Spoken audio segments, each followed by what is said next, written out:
Thank you. I think we can start, if we can settle in.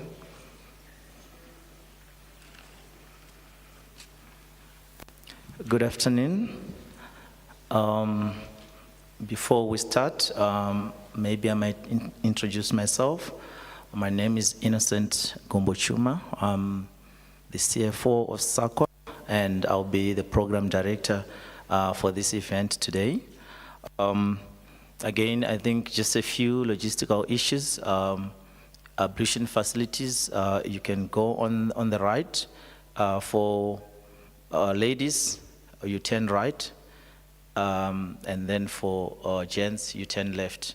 So for ladies right, gents left. Thank you very much. I'm sure a month ago or so, no one thought that we'll be here today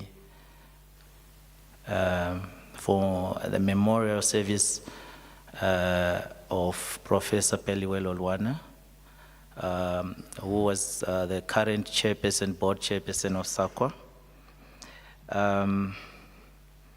But it is God's will that we are here, and we have to celebrate her life, her works, difficult as it is for all of us. And I would want to say greetings to the family, greetings to all the speakers that are here today. I'm not going to name them by their names because we've got a very tight schedule, but I'll just say all protocol observed so that the program can go on.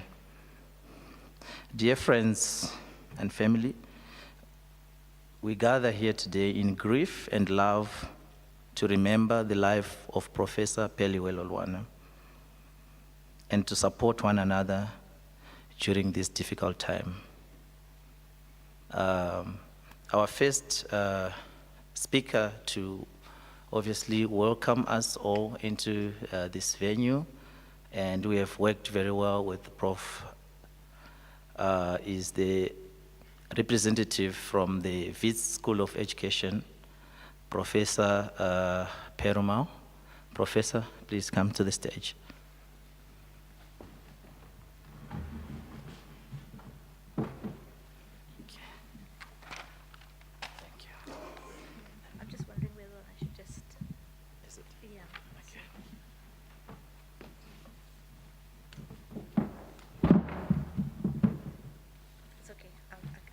I'll stand and then I'll have to adjust the microphone.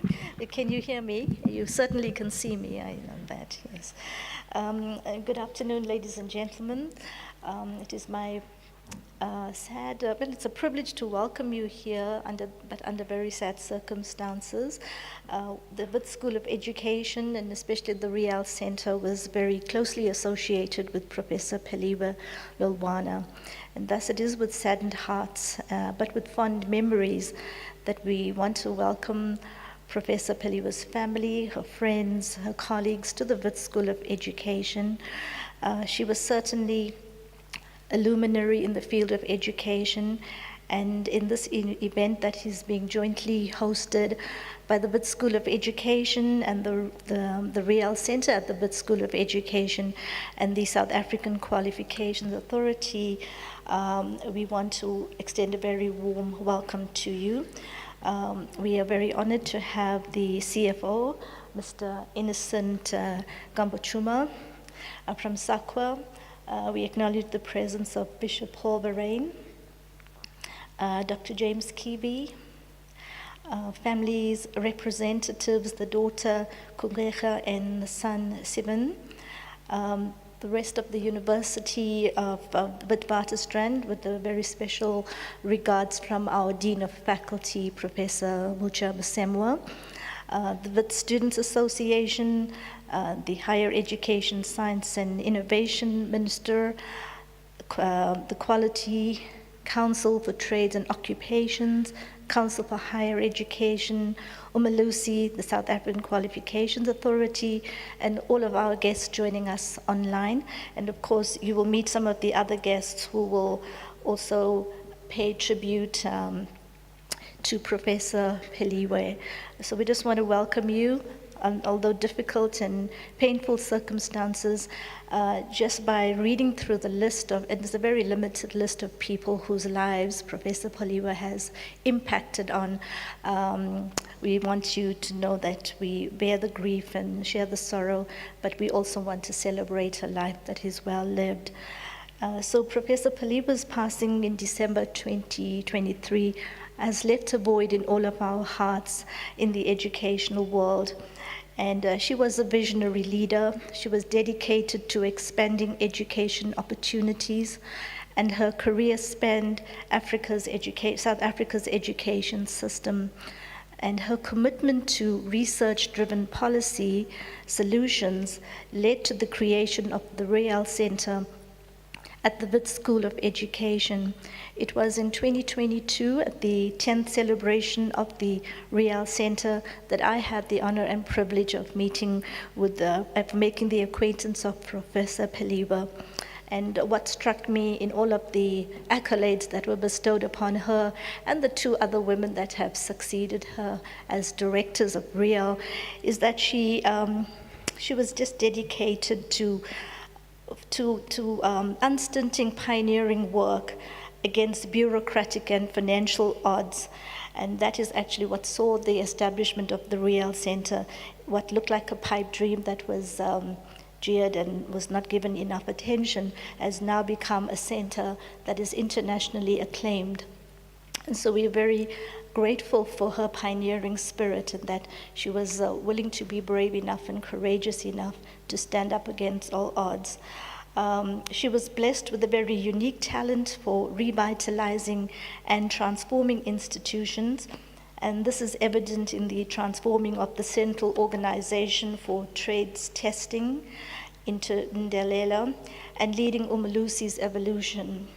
Her passion for social justice was evident in her role at SAQA, where she tirelessly worked to enhance the national qualifications framework. Professor Lolwana's practicality and humility were matched by her brilliance and commitment to critical thinking. Her legacy serves as a model of transformative and creative improvisational leadership that inspires us all to provide public value in the work that we do. And so we extend our condolences to Professor Peliwe's family and honor her true champion as a true champion of education. Her contribution will be felt for generations. Rest well, my sister, your legacy lives on. You taught us well that life is but a moment, and your life shows how powerful that moment can be.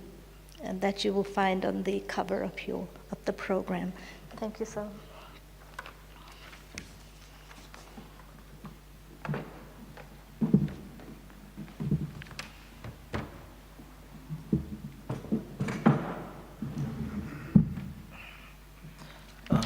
Thank you so much, Prof, for your words. Without wasting much time, I will call upon the Deputy Chairperson of SAQA, Dr. James Kivi, to read the obituary. Thank you very much. Thanks, Innocent. I don't need to stand. When we had the ceremony in December, I went completely off script. So this time SAQA gave me something prepared that I need to read today. But before I do that, perhaps just two observations from the ceremony we had in December from Peliwe's children, adult children. The son said something that really stayed with me. He said Peliwe was somebody who never wanted a fuss, but was the person that deserved it most. You know, that kind of really left me with how I understood and remember Peliwe. Her daughter said, you'll never know what it's like to grow up with a kick-ass mother. You know, and I just thought, you know, that's Peliwe. You know, don't make a fuss, but, you know, I'm a kick-ass person and I will get things done. All right, let me stick to my script.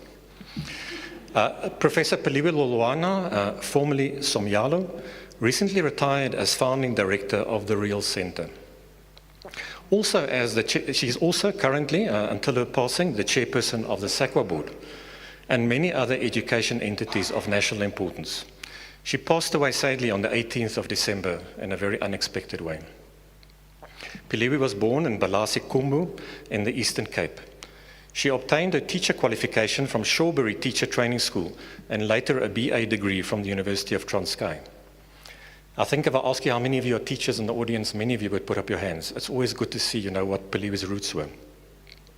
In 1984, she was granted a Fulbright scholarship to pursue a master's degree in the US at the US Amherst University. Following the completion of a master's, she furthered her academic achievements by obtaining a PhD in psychology, becoming a qualified counseling psychologist. Am I allowed to say that she always said she was a pedestrian academic?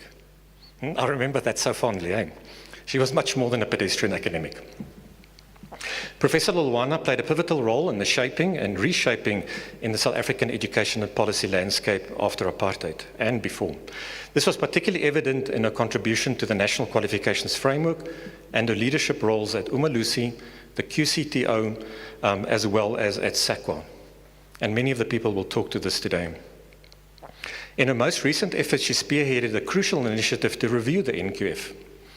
Many of you in the room have worked on the NQF for many years. And we have another review, but this time I have a feeling that we're going to do something right, and Peliwe's laid the foundation for that. Her resounding challenge is always that the work would be done when people in the village knew and were positively impacted by the NQF.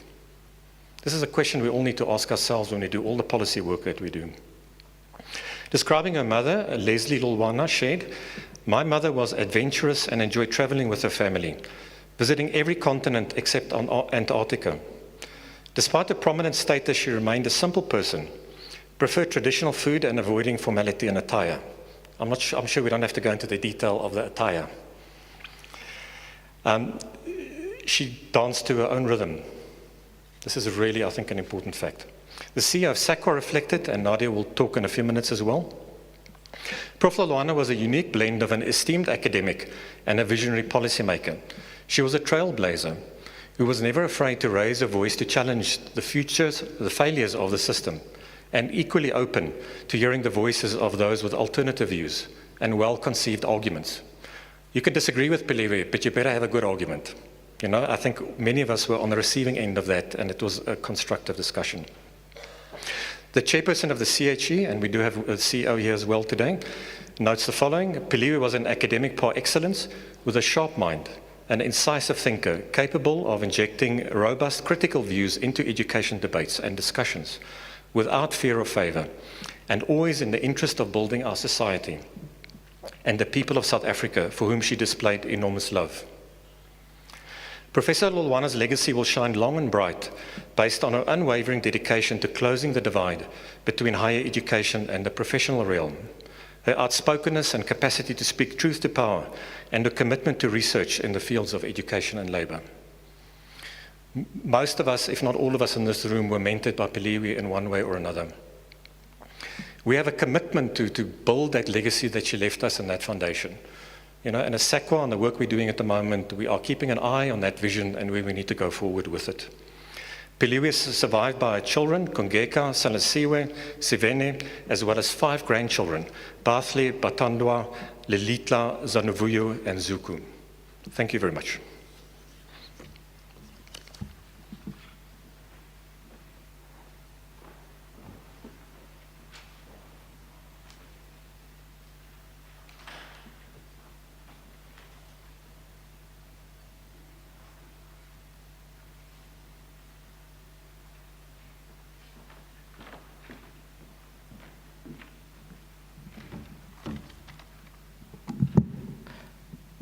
Thank you very much, Dr. Kifi. We just want to confirm, Jeremy? Okay. Thank you very much. It is my honor to invite online our Honorable Minister, who is going to speak to us online, Dr. Blade Zimande. Is going to be connected online to share his words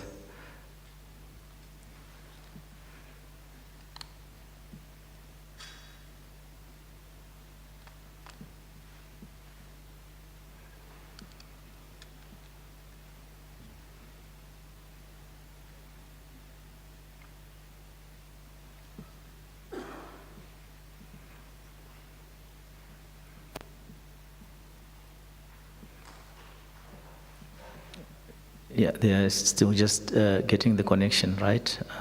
If we can just be patient a little bit. Thank you.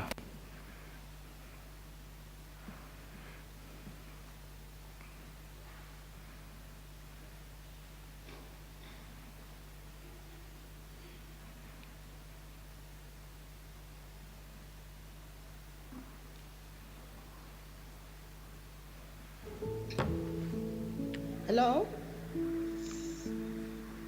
Good afternoon. Greetings, Minister and colleagues. Thank you very much. It's Nolwazi Gasa here. Yes, Nicholas, I'm here. I've joined.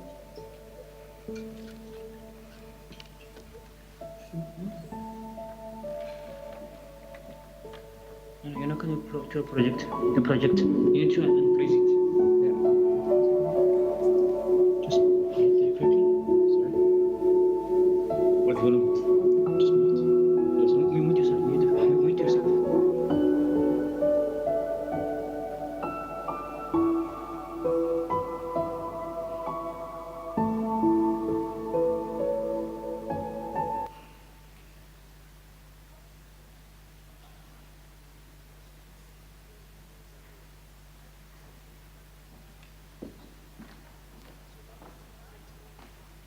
Good afternoon, everyone. Can I proceed?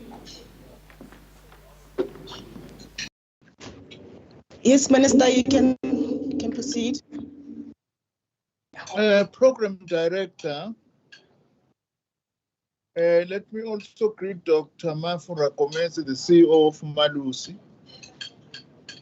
the leadership of the Independent Examinations Board, the leadership of the Council for Trades and Occupations, the board and leadership of the South African Qualifications Authority, vice chancellors, principals, and chairpersons of councils.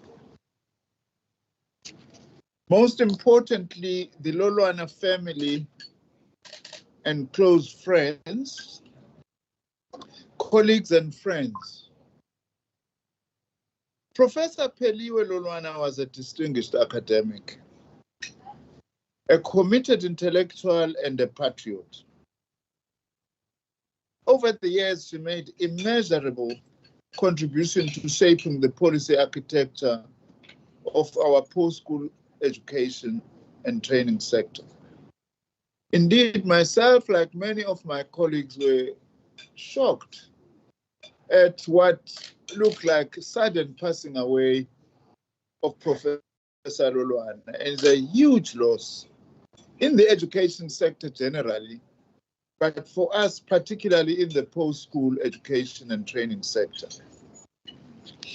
Professor Lolwana played a pioneering role in helping the democratic state to set up some of the key institutions that are responsible for safeguarding the quality of our academic programs and also in driving transformation. In addition to this, Sis Peliwe, as I used to call her, also served and helped us set up some of the first ministerial task teams and commissions that were charged with driving the project of higher education transformation in our country. As we are all aware, she served a number of institutions in the post-school education and training sector, which include being the CEO of Malusi, chairperson of the Ministerial Task Team on the implementation of the Community Education and Training Skills Summit resolutions, and the National Certificate for Adults, NASCA, a matter that she was so passionate about. In each of these bodies, she left a proud legacy of excellence and a commitment to clean and ethical governance.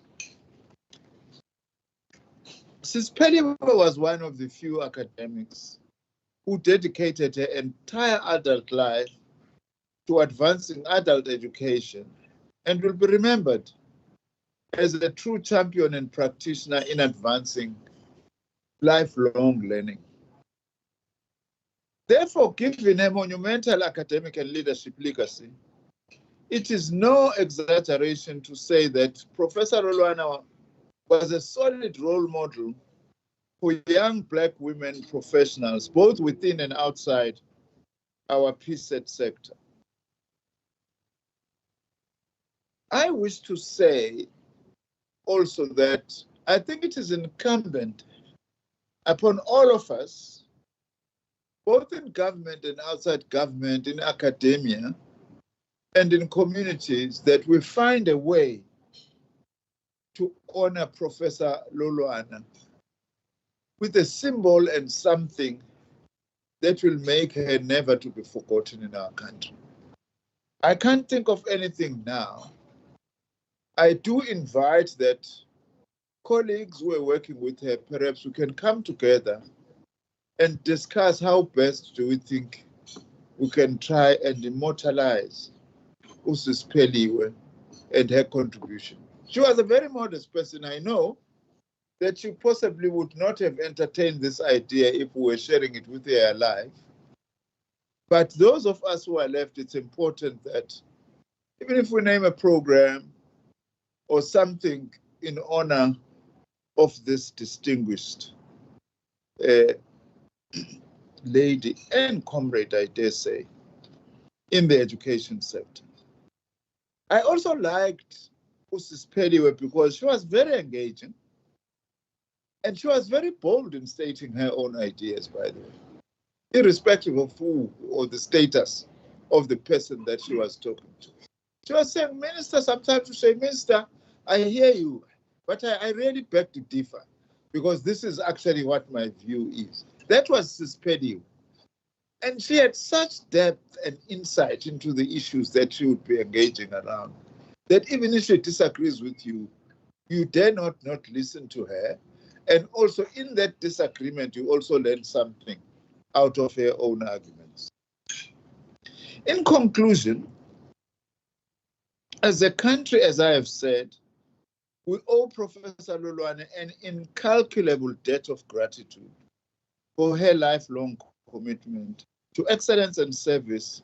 And I believe that one of the best ways of paying tribute to a patriot like her is by emulating her example of service, selflessness, and excellence.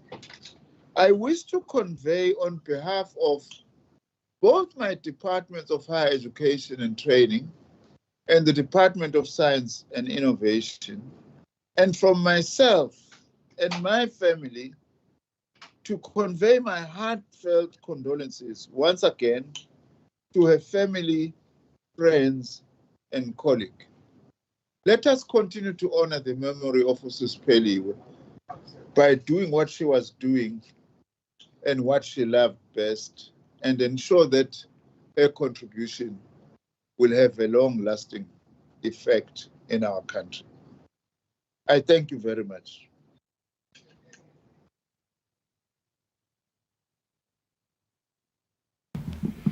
Thank you, Honorable Minister, for your words, your wise words in memory of Professor Peliwe Lolwana. We appreciate your time and joining us. Thank you very much. Friends and family, we kind of tweaked our program a little bit because we started a little bit 10 minutes late. So we have allowed the minister to speak because he was penciled to speak at this time. We'll call upon now the Wits choir to give us a song. The Wits choir can come through. I think they will be here any time they were assembling outside.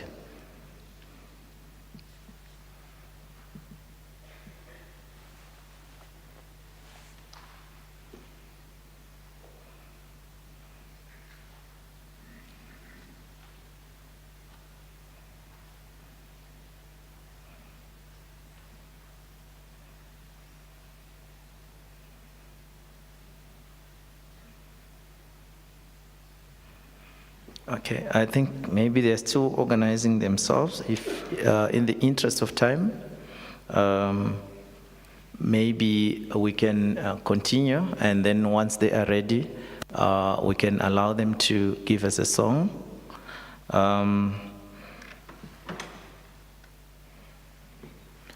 Sorry, I'm gonna have to go back. They are ready now. Please come through.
Thank you very much, the Wits Choir, for such a wonderful song. Thank you. Please don't go far. We'll call you back again. You're still on the program.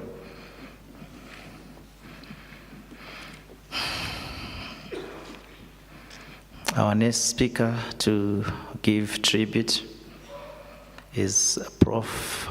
Alais from Wits. Prof, please come through. Thank you.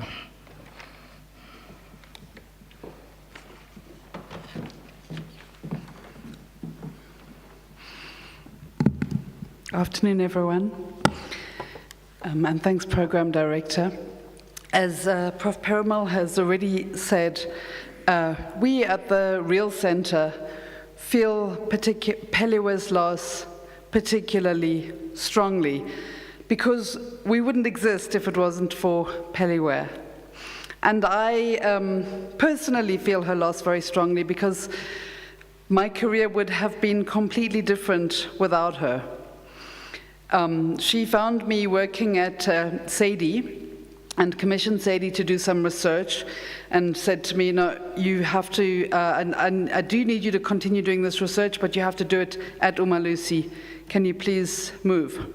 So I did, because as people said, when we were initiating the recent review, literally everyone on the NQF review panel introduced themselves by saying, I'm here because you can't say no to Peliwe. When she tells you that it's your job, then that's what you do. She left Umalusi, and she had this sense that the system wasn't dealing with adults, wasn't dealing with young people who had left school and didn't have educational options. And I think that kind of really, really burning passion of hers was driving her until her very last days. She wanted more and better educational opportunities outside of the formal education system. And that's really what led her to create the Real Centre.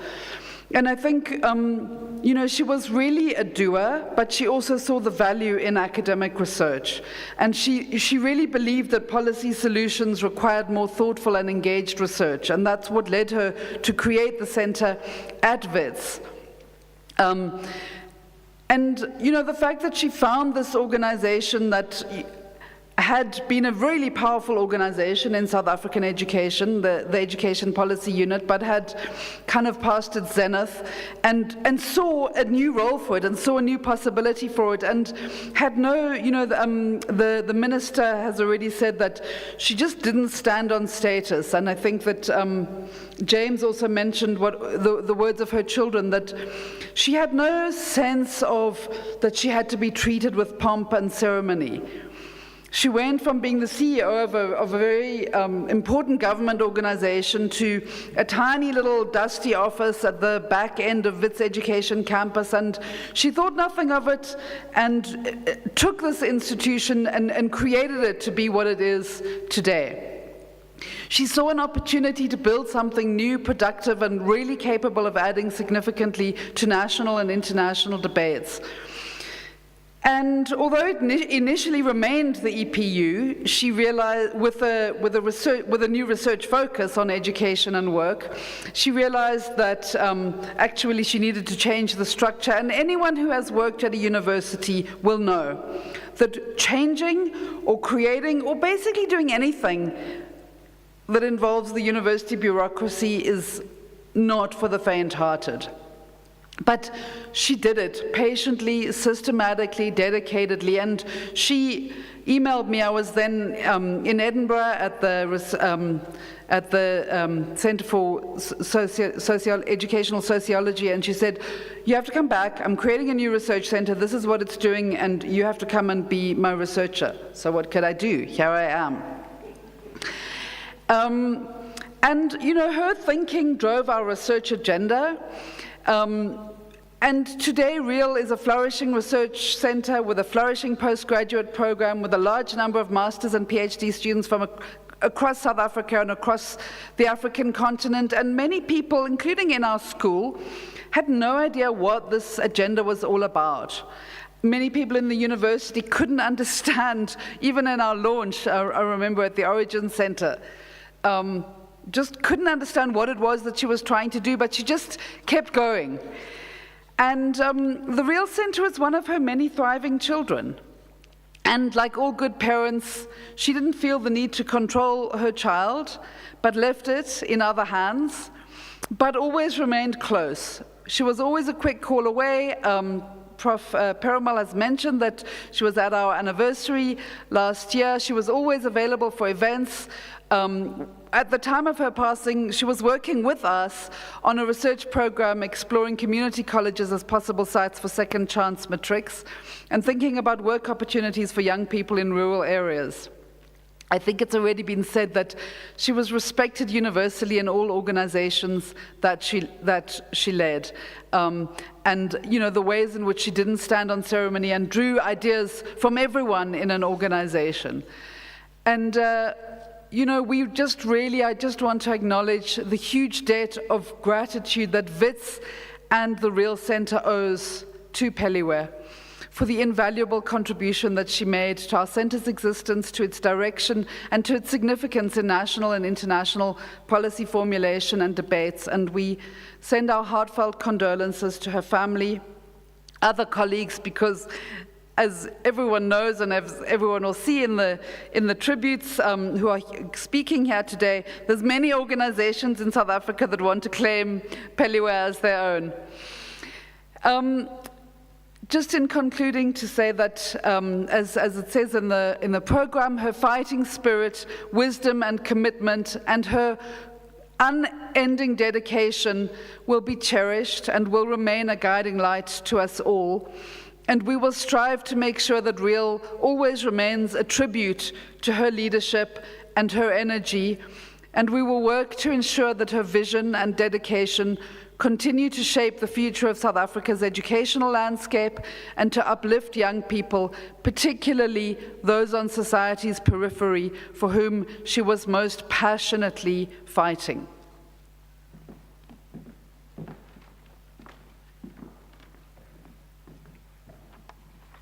Thank you. Thank you very much, Prof. Much appreciated. I think all in the room, we all know Professor Peliwe Lolwana.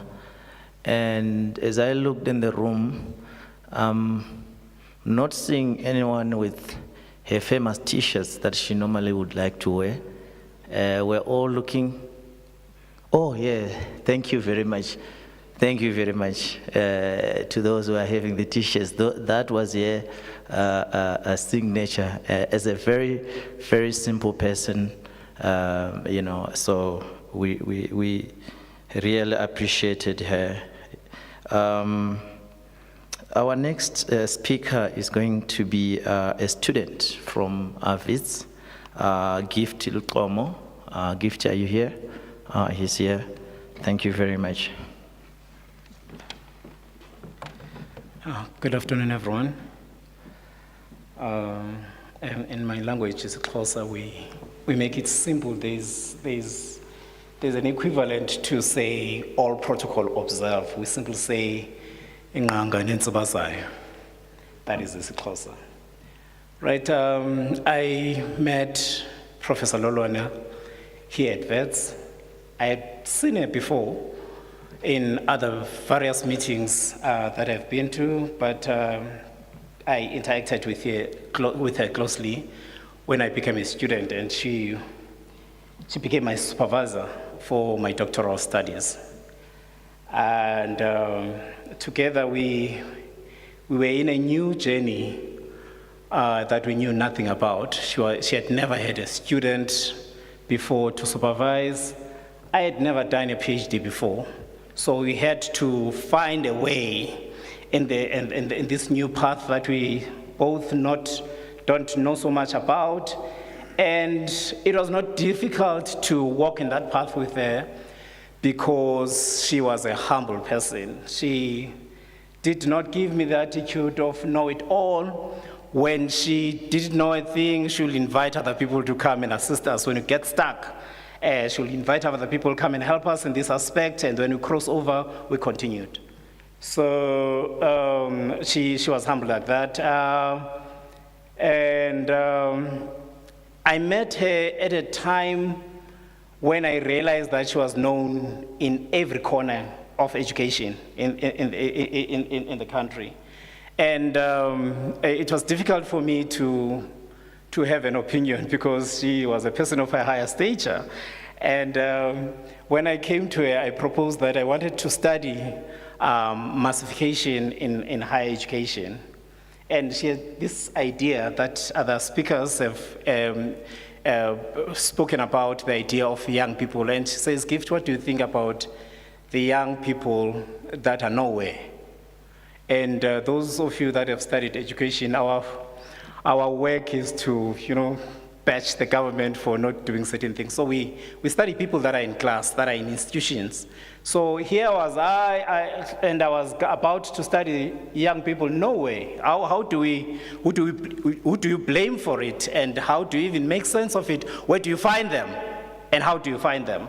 So it was a bit of a difficult thing to do, but from time to time we'll invite other people that, my supervisor were many. At some point, I was sitting somewhere in Rosebank with Ross. At some point, I was sitting with other professors, just to put this piece of work together so that it can be sensible.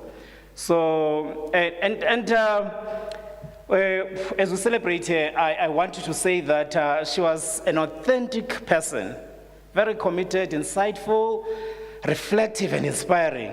I remember her popular words and say, Gift, if PhD was easy, all of us would be having PhD. This thing is difficult, but it can be done. It can be done. So those became my words that whenever I get stuck and did not know what to do, I had that belief that, okay, this thing, many others have done it, therefore I can also do it. So there are two lessons that I want to highlight, and I'll sit down, that I learned from Professor Lolwana. As a citizen of this country, she understands the need to act and not to stand on the fence and criticize. Of course, you've got to criticize, but you criticize as you do. So she was one person that had courage to roll the sleeves and do something about it, all right? So she knew that the change that we want to see will not happen by itself, but needed human agency to be the one that are actually doing. So if you want to see the betterment and the progress, you've got to be involved. And secondly, the second lesson, maybe before I get to the second lesson, is that she said to me that there's no invention that is there, that has no human agency behind it. She understood that great ideas are meaningless without human effort. And everywhere she had to make things real, and no wonder why the center was real. So floating ideas were not enough. You needed intentionality and courage to make them real. And secondly, this is my second lesson. She was also passionate about the idea of social justice, that injustices that happen to other humans sort of disables their potential. That anything that has been done can be done by any other person if given a chance. So this is a philosophy. So stay with it, however long you find a way of figuring it out, but it can be done by anyone. There is no superhuman being that is better than the others. All things can be done by other human beings.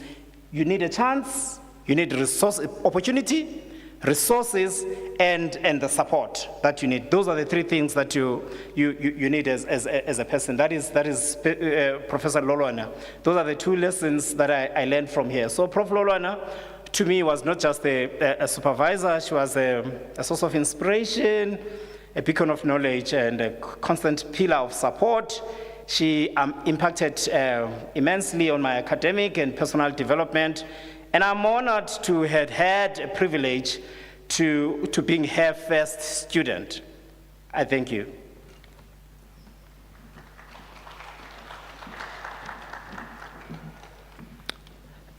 Thank you very much, Gift, for that passionate message and memory of Prof. I think we are doing very well on time. Thank you very much. And the speakers, it is 5 minutes, but the next speakers, they are my former bosses, so I won't be able to tell them to get off the stage. I still want my job. So the next speaker is the CEO of the QCTO, Mr. Vijay Naidu.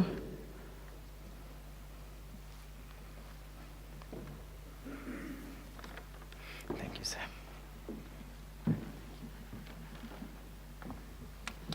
Well, good afternoon. The program director still calls me boss when he sees me.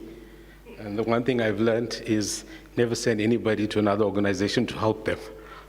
They take away your CEO or your CFO.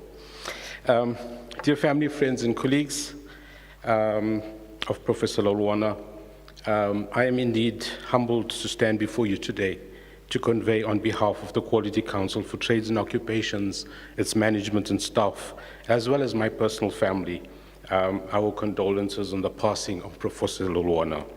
And I think personally, after speaking at her funeral, I'm trying to assimilate the points that I need to celebrate. And I think just like Prof. Elise has indicated, I am humbled to stand here because if it had not been for Professor Lolwana's trust, confidence, and unwavering support throughout a major part of my personal trajectory in education and training, it is most unlikely that I will be standing here as the CEO of the Quality Council for Trades and Occupations. I have been fortunate to have been mentored by someone of the caliber of Prof, who I will always fondly remember as a rare combination of an academic, a pragmatist, and social scientist who critically applied her mind to our country's policies, systems, and structures, always through the lens of social justice for the people of our country. She was always ready to travel the road less popular and speak her mind without fear of favor. And as we heard, she sometimes even revealed her mind on her signature T-shirts. I've had the pleasure to work with Prof. Lolwana, both at Umalusi and the QCTO. We struck a chord quite early on at Umalusi, and it was a lesson I learned very early. Do not approach Prof before lunchtime or before 10 o'clock. She was not a mornings person, so the response might have not been what you expected. The first council of the QCTO was appointed in 2010, and Professor Lolwana was appointed as the chairperson in September 2011, and then continued in this role until the end of her second term, which coincided, by the way, with the 10th anniversary of the QCTO. During these years, the QCTO was incubated inside the DHET, and Professor Lolwana played an instrumental role in laying the policies and the guidelines so that the QCTO could wean itself off the department. In 2014, under her leadership, the first occupational qualification sub-framework was gazetted, and this heralded a beginning in the a new space in the occupational training and skills development areas. Her primary focus was to consolidate the work that was undertaken by CETAs as ETQAs. And to drive this agenda forward, Prof. Lolwana initiated Vision 2020. Unfortunately, to date, not everything has been accomplished, only partly due to funding constraints, but the QCTO remains tied to that vision. When I was appointed as CEO in 2017, together with Professor Lolwana, we immediately commenced with the revision of this framework, and which was then subsequently gazetted by the Honourable Minister in August 2021. And we launched this as the game changer on the 9th of March 2023. And this framework is set to reimagine the post-school education and training sector and all of the institution types associated in this sector. As a representative of the QCTO, I am committed to the full implementation of the framework, as it would go a long way to address the many issues which Prof. Lolwana and indeed the whole education and training landscape is grappling with. Issues of access, articulation, mobility, employment, and self-employment. Over the years, I have gotten used to bouncing ideas of Professor Lolwana. And if you heard the minister, he said that she is an architect of the system, she is an architect of the QCTO, and those who follow will have to be the engineers to engineer and re-engineer to fulfill the architect's design. Over the years, as I said, I've gotten used to bouncing ideas of Prof, like many of you sitting here. And if you wanted an open and honest view, she was the go-to person, as she always had at her disposal enough information to direct you. At my last meeting with her, I went to her with a particular issue or issues. Certainly I came back with some answers, but also, in true Peliwe style, many more issues that you had to deal with. And one in particular is the issue of community education and training in the Eastern Cape, which I have now taken up as one of the personal endeavors that I will continue to see what she shared with me being fulfilled. She understood why the QCTO could not accredit that particular site, but her plea to me was, how can the QCTO help? So in remembrance of her legacy and contribution, the QCTO commits to ensure that the vision she held for this particular community college will be fulfilled. And the minister has asked for something, and I'm going to approach him that when we do fulfill that with that community college, that we will approach that community college be renamed after Professor Lolwana. The voice may have gone silent, but the silent voice should forever resonate in the ears of our conscience, which is a better life for all. I also want to indicate that I've quickly checked with one of the EXCO members of the QCTO who's present here, and we have agreed that, taking up the challenge from the minister again, that the QCTO will host an annual Professor Lolwana Memorial Lecture going forward. Thank you.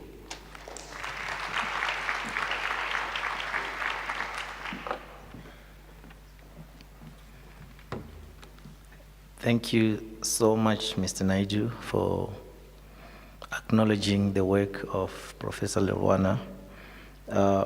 When I was approached to program direct this, it was not a difficult decision to make, because I'm one of the few privileged people who have worked with Professor Lolwana in 3 different organizations, that is Umalusi, QCTO, and SAQA. So I know her very well, and that's why I'm honored to be here. The next speaker to give tribute is the CEO of the Council for Higher Education, Dr. Woodfield Green. Dr. Green.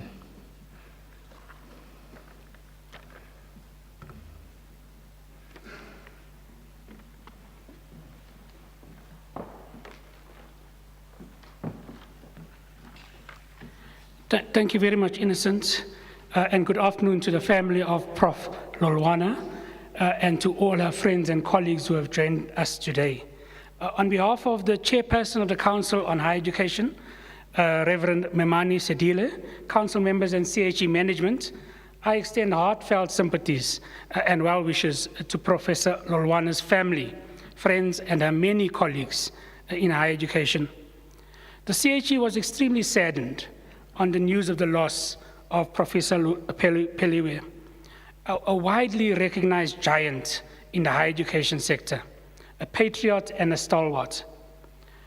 While Prof. Lolwana did not participate formally on any of the CHE structures, her thinking and her vision certainly influenced its work.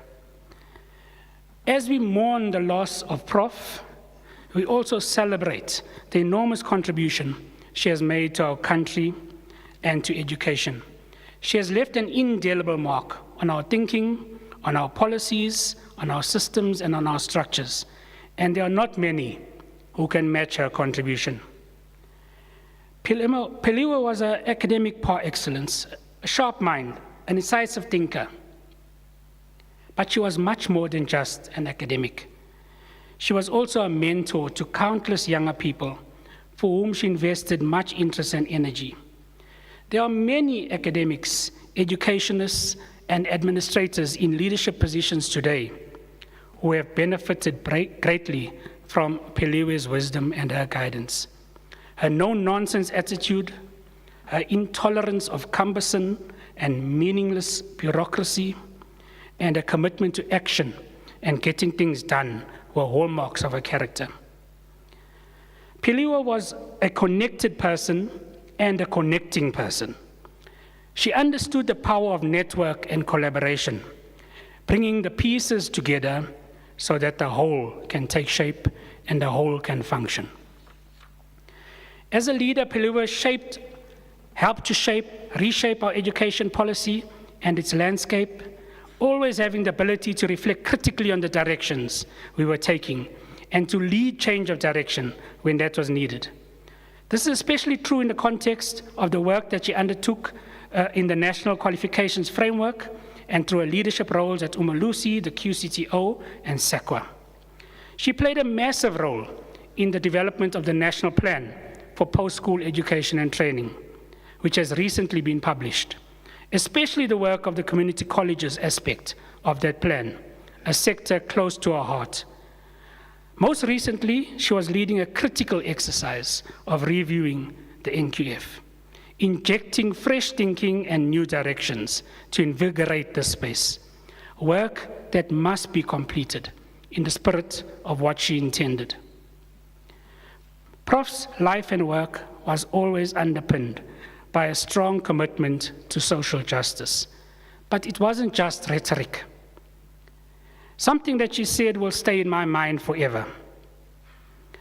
Her words were that if what we are doing in education, the policies that we are making, the plans that we are putting in place, did not impact positively and make a difference in the life of the girl child living in the deep rural village from which she came, in Kumu, then we are not doing what we should be doing.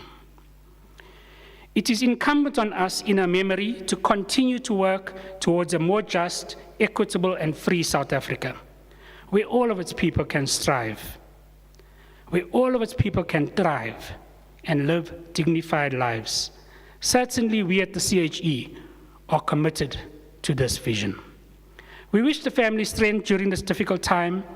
We hope that you find some comfort in the knowledge that Peliwe's memory, her legacy will live on, and that her work will continue to take effect through all of our actions and through all of us on whom she has had an enormous influence. Go well, Prof. I'm sure you are challenging the ideas of the angels in heaven.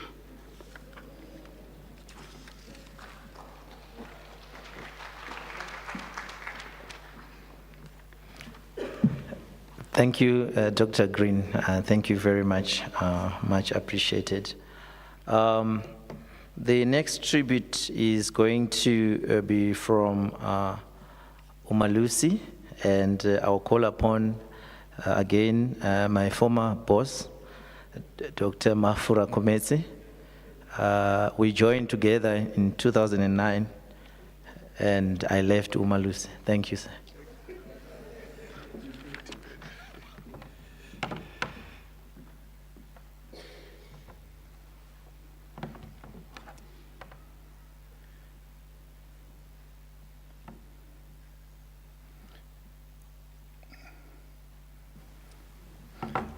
Program Director, Mr. Innocent Gumachuma, Bishop Paul Verrein, the Lolwana family, colleagues, ladies and gentlemen. Let me pass my greetings to the Lolwana family, friends, and the NQF family at large. It is indeed a singular honor to pay tribute to the founding Chief Executive Officer of Umalusi Council, Professor Peliwe Lolwana, who was affectionately known as Peliwe. At the outset, let me extend the heartfelt condolences of the Umalusi Council management and staff to the Lolwana family on the loss of a mother, sister, aunt, and grandmother. The passing of Peliwe sent shockwaves through the assessment and quality assurance communities in the SADC region, on the continent and internationally, in the associations where Umalusi is represented. Each and every single member of these associations expressed shock at the loss of the matriarch of the assessment and quality assurance family. Umalusi has no hesitation in stating that Peliwe was a real visionary, and she played a transformational role by shaping the form and focus of all organizations that she was assigned responsibility of leading. She served as an important bridge or pillar between the old and the new education dispensation in South Africa. As the founding CEO of Umalusi, Professor Lolwana ensured the development of quality assurance frameworks and policies to guide Umalusi in the delivery of its legislative mandate. She did that in support of South Africa's transformational agenda in education. The highlights of Peliwe's 8 years tenure as CEO of Umalusi are the setting up of frameworks and systems for the monitoring of standards and adequacy of qualifications, accreditation of institutions, the quality assurance of the general education and training certificate, assessment and examining of learners, both in public and private institutions through a common standard, and a transformation of Umalusi into a research-based organization. Peliwe colleagues played a crucial role in ensuring that Umalusi remains an independent quality council. To cite one example, she ensured that Umalusi had the full ownership of the standardization process where other colleagues were uncomfortable with that arrangement. You know, the DBE would always say, no, it is our space. And Peliwe put her foot down to the extent that when I came in, that space was fully Umalusi's space. Peliwe had passion for adult education. That is why we want to credit the qualification NASCA to her, and we have to ensure that the NASCA takes off. Another noteworthy achievement is that Peliwe oversaw the purchase of Umalusi building for 18 million rands in 2003 during the infancy stages of Umalusi. When I took over from Peliwe in January 2009, after she had served from 2000 until her retirement at the end of 2008, I experienced that she had built a solid organization from various fronts. Friends, the name Peliwe Lolwana is synonymous with the establishment of Umalusi. You cannot speak about the establishment of Umalusi without mentioning the name Peliwe Lolwana.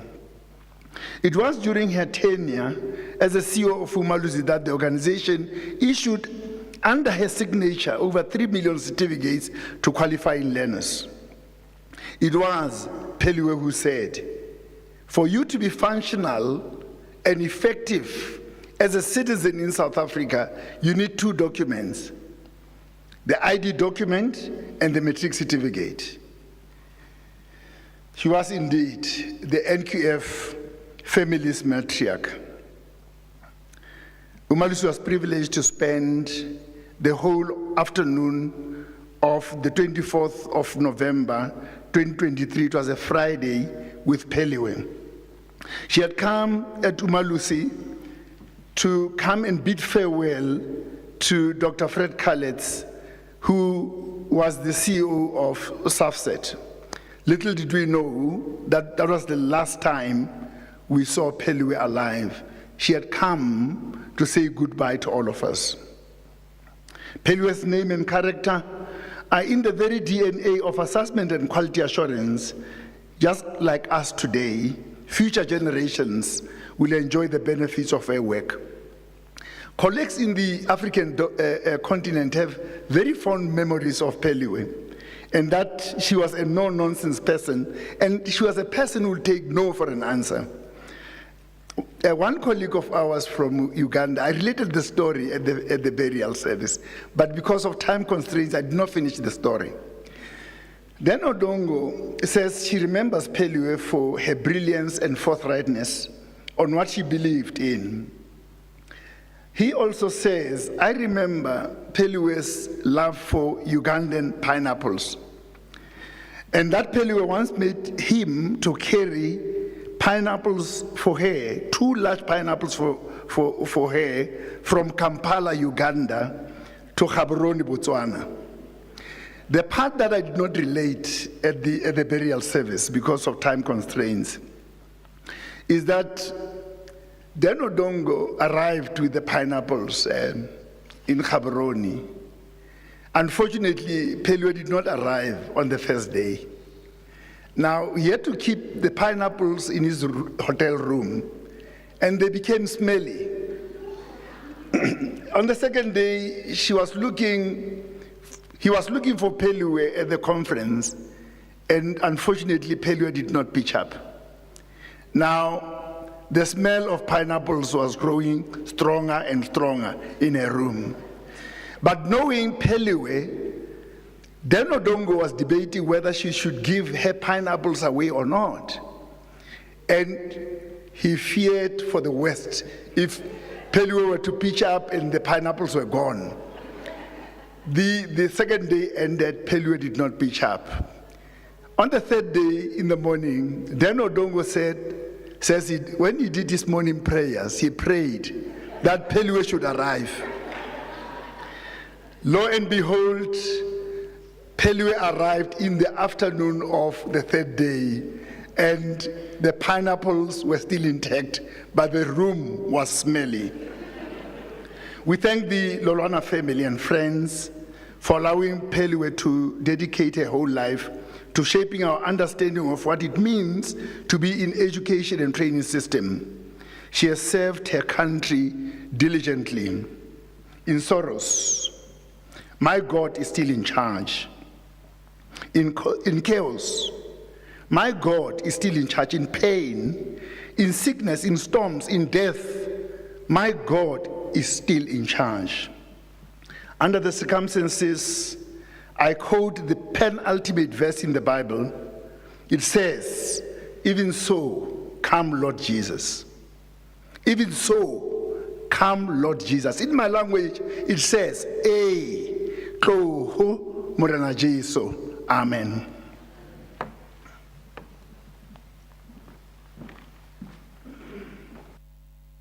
Thank you, Dr. Rakomesi. Much appreciated. We have a pre-recorded message that will play a little bit. I saw my boss standing up, so I'm following the program, so I'm a little bit intimidated. But the program says we've got a pre-recorded message from Mary Metcalf and Paul Wasanga. But what we're going to do, we've got Bishop Paul Verne, who needs to catch a plane, so we will not have the Wits choir after the tribute from the Sarkozy, or I will do straight the sermonette, and so that he can catch the plane. But for now, we've got a pre-recorded message. We still have time. A bishop will come in at 15:30 so that he can give his sermonette. Thank you. We can play the recording.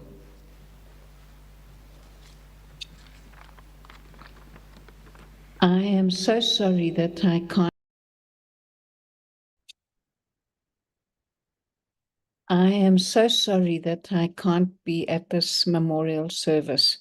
I am away in Mpumalanga, but it's such a privilege to be able to send a short message. I have known Peliwe since before 1994. We met in the NEPI process. She chaired one of the committees that produced a report within that process.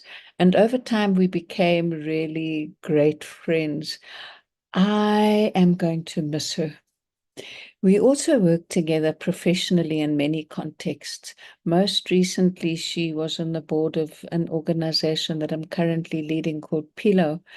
And the board members are sending their condolences because her wisdom and her steadfastness and her challenging always of ideas and deepening the debate was something that we appreciated so much. I'm very angry with myself because we kept saying we're going to meet, we're going to talk, and we had actually made a date to get together in January because I wanted to tap into her wisdom and her reservoir of passion and understanding on community colleges. It is such an important sector, and I'm just angry with myself that I hadn't been able to do that before we lost her. I can't think of many people who have made such an important contribution to post-apartheid education and training.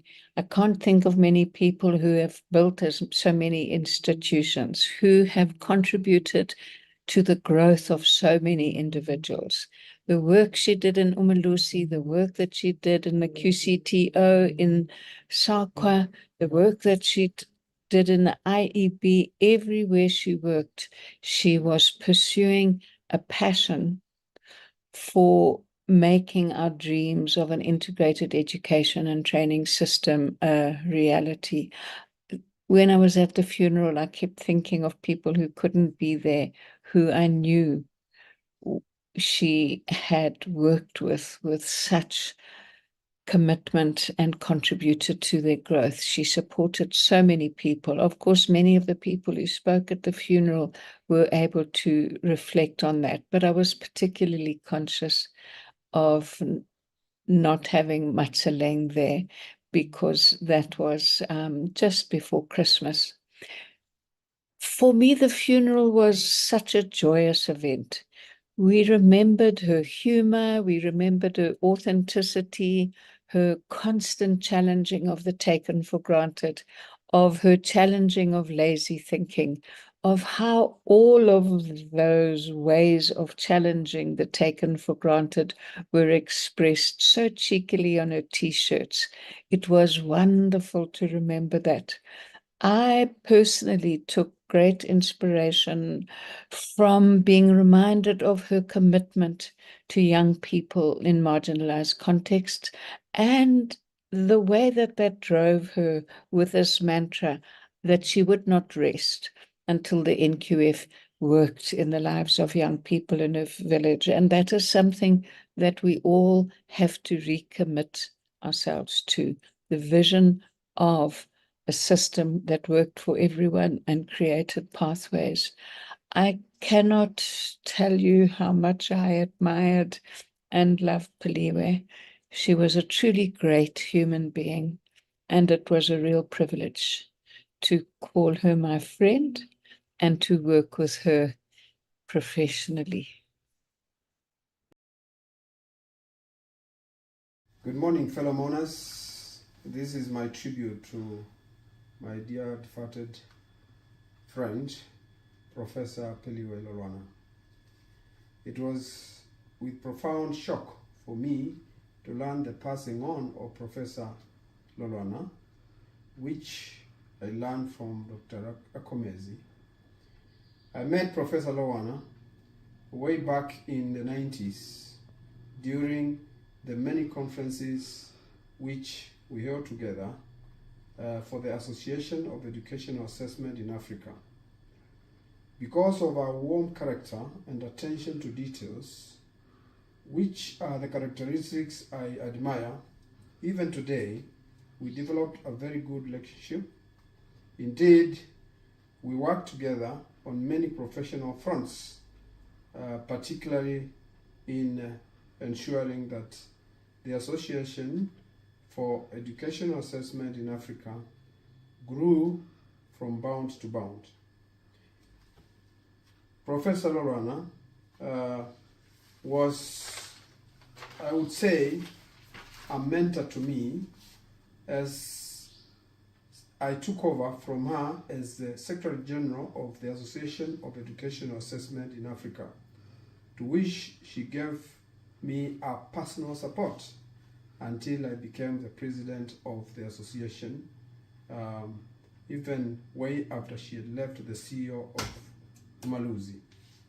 In the League of Chief Executives of Examination Boards in Africa, and indeed in the world, Professor Lolwana, as the CEO of the then Umaluzi, South Africa, and myself as the CEO of Kenya National as the then CEO of Kenya National Examination Council, we participated robustly in shaping the destinies and improvement of the governance structures of the AEAA and helped many upcoming CEOs of examination boards in Africa to make them great pillars and very admirable boards.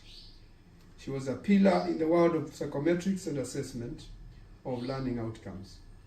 There are so many precious memories I have of Professor Lolwana, the woman who always supported me in the leadership of AEAA and mentored me to become a good CEO and productive CEO of Kenya National Examination Council. I could write a book on her, or if I was given the opportunity, but I only want to say, well, what can I say? She has gone ahead of us. The journey we will all travel. May God rest our soul in eternal peace. Thank you, fellow mourners.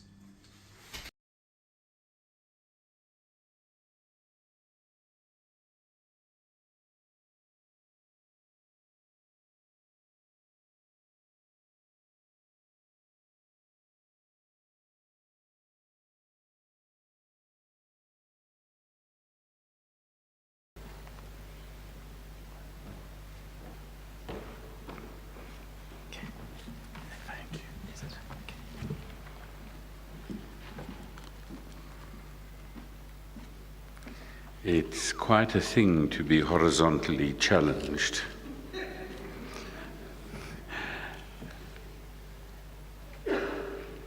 Then the disciples went back to their homes, but Mary stood outside the tomb crying. As she wept, she bent over to look into the tomb and saw two angels in white seated where Jesus' body had been, one at the head and the other at the feet. They asked her, "Woman, why are you crying?" "They have taken my Lord away," she said, "and I don't know where they've put him." At this, she turned around and saw Jesus standing there, but she did not realize that it was Jesus. "Woman," he said, "why are you crying? Who is it you're looking for?" Thinking he was the gardener, she said, "Sir, if you've carried him away, tell me where you've put him, and I'll get him." Jesus said to her, "Mary." She turned towards him and cried out in Aramaic, "Rabboni," which means teacher. Jesus said, "Do not hold on to me, for I have not yet returned to the Father. Go instead to my brothers and sisters and tell them, I am returning to my Father and your Father, to my God and your God." Mary went to the disciples with the news, "I have seen the Lord." And she told them that he had said these things to her. That passage is in John chapter 20. Now, I will try, as you can imagine, a sermonette. I've never done one of those before. But let me first of all just say to you that the reason I chose that, obviously, is because that's the new context for Peliwe. She was a member of my congregation for the years that I was at Central. And let me tell you, she used to, if I was sitting and the congregation was in front of me, she sat there every Sunday. And the wonderful thing was that she sat amongst the women's manjano, not as a woman's manjano. And which gives you some kind of idea of the fact that she was not conformist, which is difficult for an educationalist, isn't it? Very difficult. No matter how much educationalists tell you to think outside the box, they find it very difficult to think outside the box. Not, you know what I'm talking about, don't you? And so she introduced new life where there was death. And in a bureaucratized, regulated place, gave people the possibility of thinking outside the box, of imagining a new beginning. And so the loss is profound, because we always want to go into the box. I come out of an institution that is in the box. We've got a little regulation for absolutely everything. And religion is really meant to set you free. But it is so anally retentive that it struggles to do that with alternative thinking. I suppose you don't speak like that about religion, especially.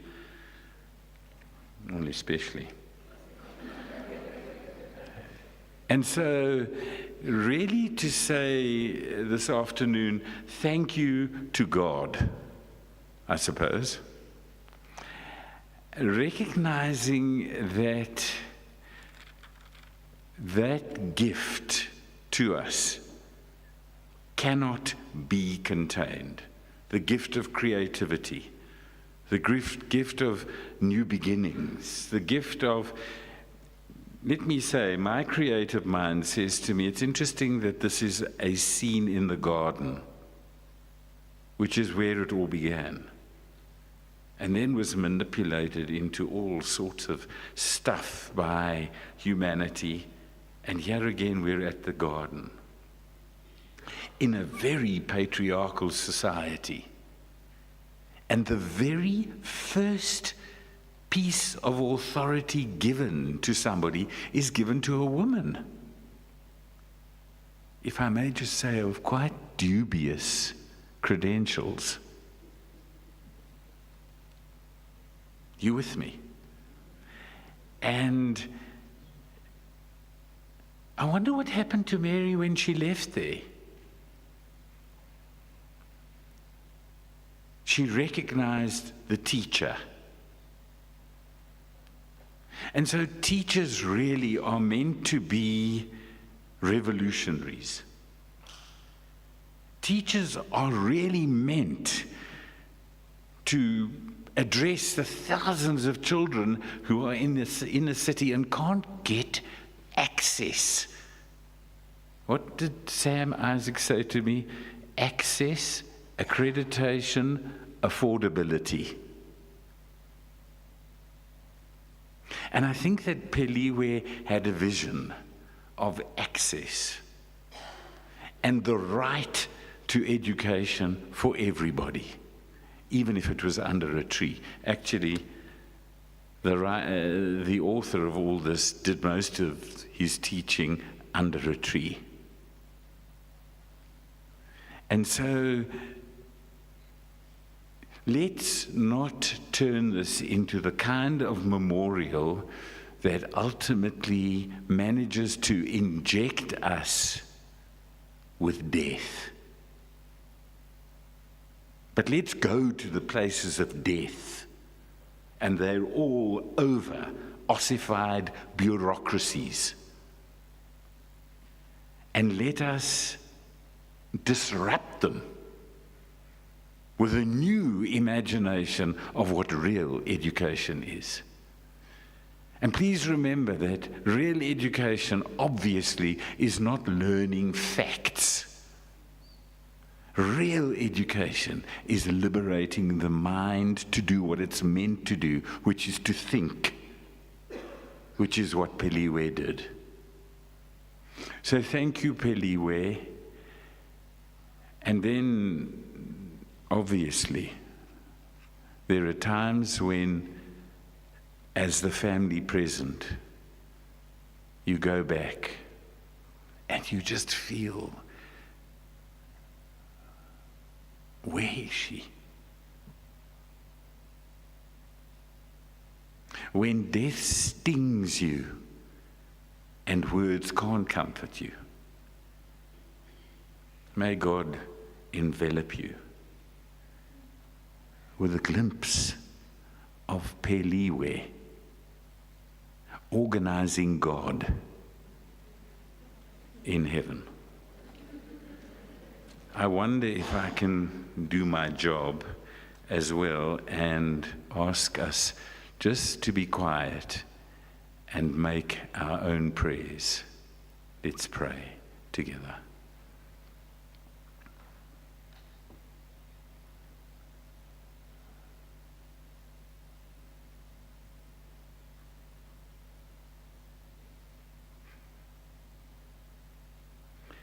Speak resurrection to us again.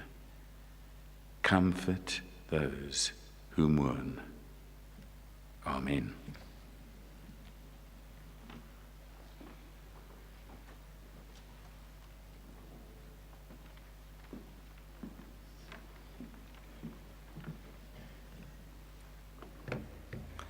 Thank you, Bishop. I must say, of all the speakers, you stuck to time. Thank you very much. That was godly. I think after such a sermonette, we need some bit of music, and I'm going to again change the program and put my boss further down. She will speak after the choir. Thank you.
choir for such melodious music.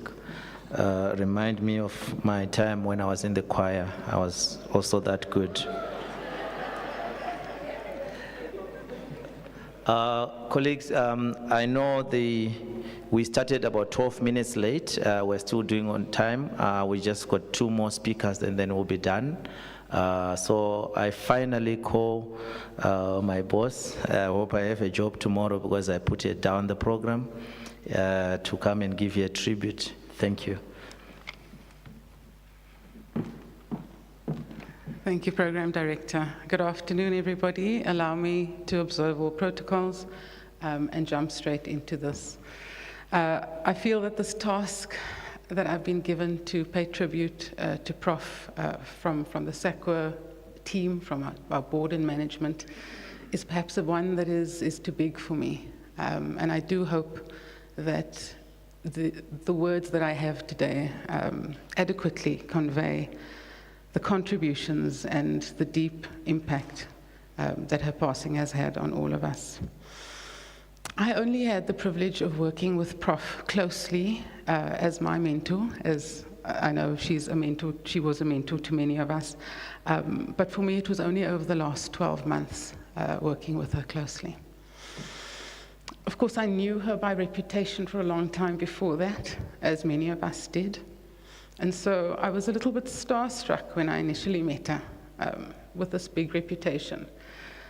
It didn't take long, of course, for her humility and her deep sense of social justice and community really to soften my awe, and for my respect and gratitude for the mentorship and the teaching to deepen.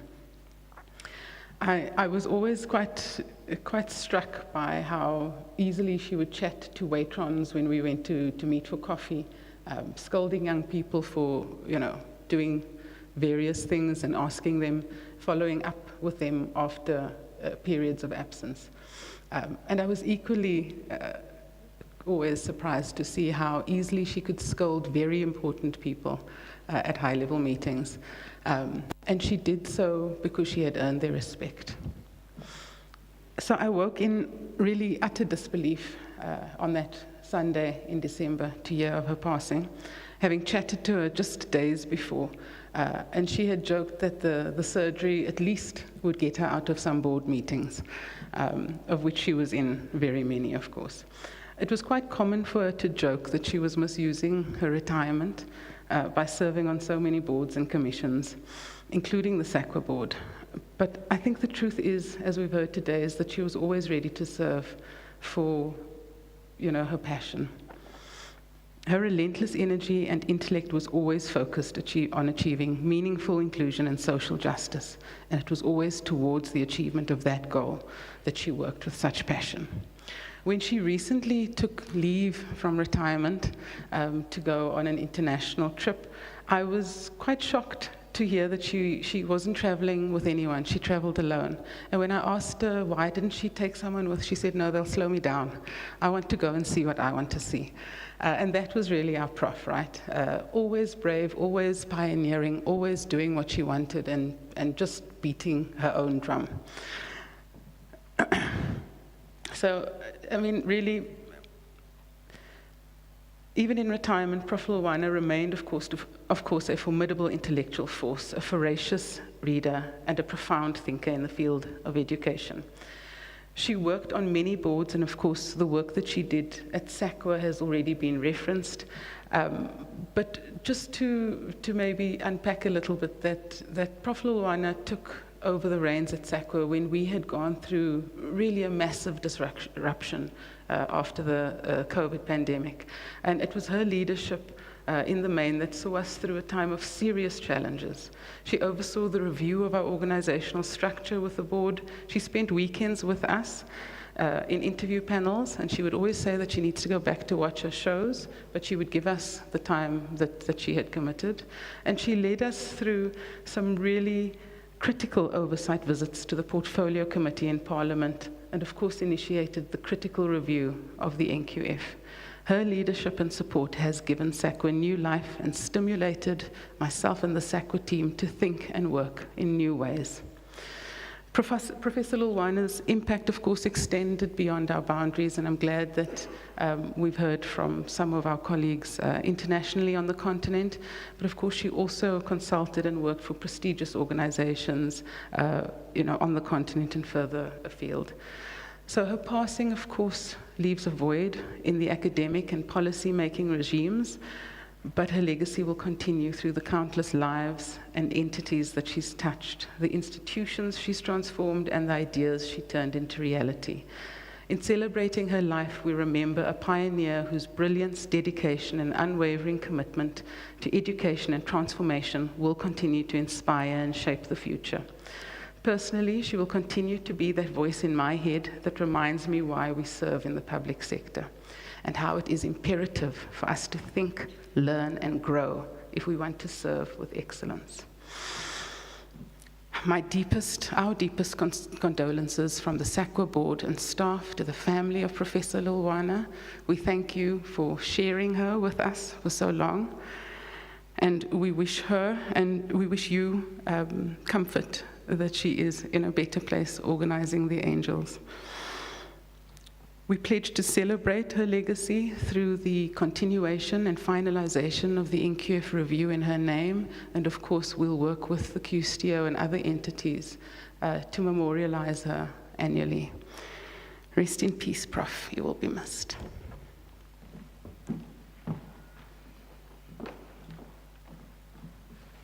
Thank you, CEO, for that tribute. We are now going to have a family response. We're going to have a representative. We're going to have Professor Lolwa's son, Seven, is here to give the response. Thank you very much.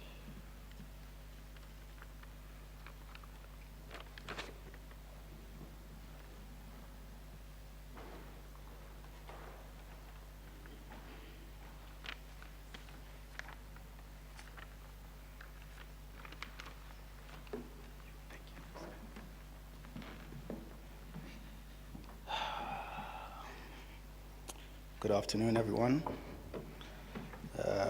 Program Director, thank you for not introducing me as Doctor or Prof, as many other speakers have been introduced here before. I'm here to represent the semi-educated, as my mom would call us. I don't think we can ever really get tired of listening to tributes of our mom, because she would rarely let anybody toot her horn. But as you all have heard and known, she was a genuine gentle giant. We truly hope that her influence and impact will continue for the benefit of future generations. It's truly what she cared about. To the leaders in the education sector, don't stop pushing the envelope. Never cease challenging conventional thinking. Be the agents of change our mother wanted to see in education for the African child. The baton has been passed on to you, and it's up to you leaders here and others watching from across the globe to produce the future leaders in this space so that the work she started can continue. We would like to thank the South African Qualifications Authority for organizing such a lovely service. It was truly befitting. And thank you for entrusting our mom, to be part of such an important organization. We would like to extend the same message of gratitude to all the organizations our mom played a role in, from the IEP, Umalusi, Indlela, QCTO, and of course the many iterations of the Department of Education. Thank you to the Real Center and my alma mater, Wits, for hosting us today. It's always great coming back to old stomping grounds, and it's always good to see that it's still a myth to be able to find parking on campus. To the choir, that was very beautiful. Our mom always loved listening to you. And I can recall the first time I'm hearing that last song, Hambaga Kimkonto. It was when our parents took us to the late Oliver Tambo's service at FNB Stadium. It was truly befitting because it's a truly befitting way to say farewell to a spear of the nation. As a family, we're deeply grateful to all of you for the messages and calls of support in this difficult time. With the passing, this feels a bit lighter. It's a bit easier to think less about the loss of the person and focus more on how we can all make a difference in our collective spaces so that the vision and legacy of our mother can live on. Thank you.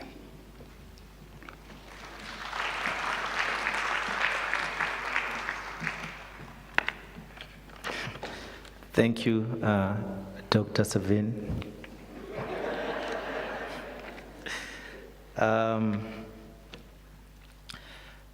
Thank you very much for the time you have taken from your busy schedule to honor a true hero of the education landscape in South Africa.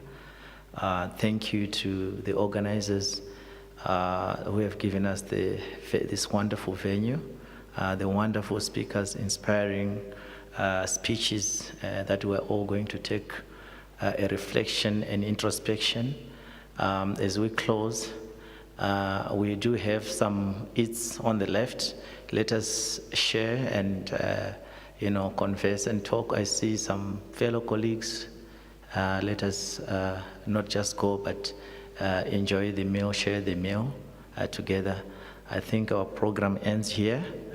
Thank you very much. I hope we had a lovely time. Thank you.